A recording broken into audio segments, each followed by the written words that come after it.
The Musical Instrument Museum's Music Theater is set to host a new season of concerts with shows ranging from bluegrass to jazz to classical and a lot of points in between. To learn more about the upcoming season, we welcome Andrew Wallish. He's Artistic Director of MIM's Music Theater. Good to have you here. Thanks for joining us. Great to be here. So before we get to the theater aspect and the concert aspect, for someone who doesn't know, how would you describe MIM?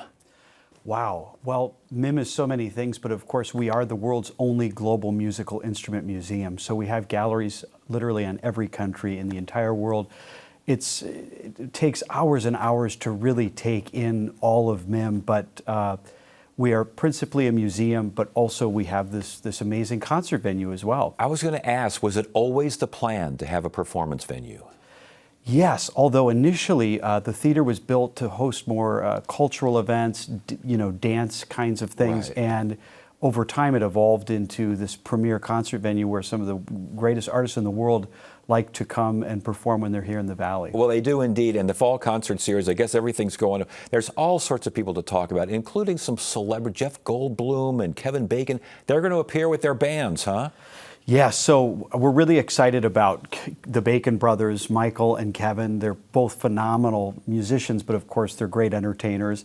That's going to be 2 evenings of music. We're excited about that. Al Jardine Yes. and the Pet Sounds Band are doing a tribute to Brian Wilson. This is really exciting because, of course, Al Jardine was one of the founding members of the Beach Boys, and we just recently lost Brian Wilson. So Al's getting together with Brian's band. It's 12 people on stage doing those incredible harmonies, 10 plus harmonies, and paying homage to Brian. And it's we're so excited. They're going to be there at MIM for 3 nights. Wow. So, yeah. What time of year? When's this going to happen? This is November. Okay. This is just following Thanksgiving, 27, 28, 29. Yeah, So. that sounds fantastic, and we're looking at a little performance there. There's right Al. now. Yeah, that's just from about a year ago. This next show will be, as I said, 12 people 12 on people. stage. It's Goodness incredible, gracious. yeah. Okay, we also have bluegrass, and I'm a bluegrass folk guy.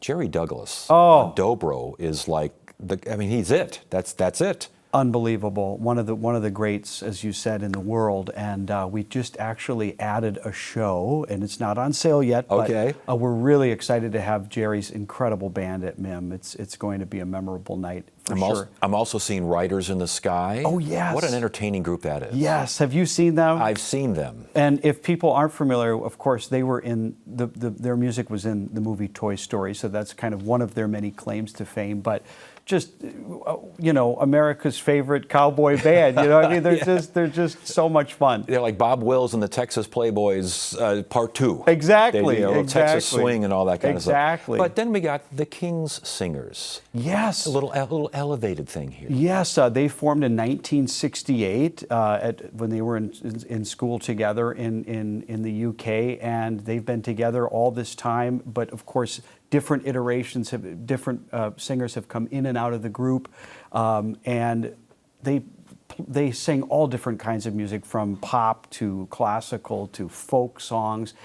Just an incredibly talented group of guys. Yeah, their choral music is absolutely stunning. I didn't know they did the other stuff. I just know the choral stuff, and it's when you're curating, when you're trying to figure. I'm sure a lot of acts say, "We want to play," and you got to go, is this going to fit? How do you know it fits? Boy, that's a great question. Well, we really do feature just about every kind of music at MIM. The adage is, if it's great music, it has a place in the theater. So from every country in the world, just about every musical genre you can think of. And we're so fortunate, we have such great, wonderful audiences and supporters at MIM. And so people, I think that's the main thing, is the music great? Then we're probably going to be able to feature it at MIM. And try to get a little bit of a cross culture there. Definitely. I mean, we'd like to have a very, very diverse array of different styles of concerts. We feature music from over 30 countries every year at MIM. So, yeah. What kind of response do you get from performers after they play there, or when they first see the venue, when they first see the museum? Wow, we hear it all the time from artists. This is our favorite place to play, and I think for a lot of reasons. One, they get to check out the museum when they're there. The museum's ever changing. Yes. They're always updating, changing, bringing in new incredible items. our members, our audiences are incredible. The energy that happens in that room on a nightly basis is just kind of transfixing, I think, for the artists. So, you know, we're really fortunate of the incredible facility that we have, and the artists just love stopping by. So Well, thank you for stopping by and giving us a hint of what's coming up here, and we'll keep our eye on MIM. it's my pleasure. Thanks for having me. Thank you so much.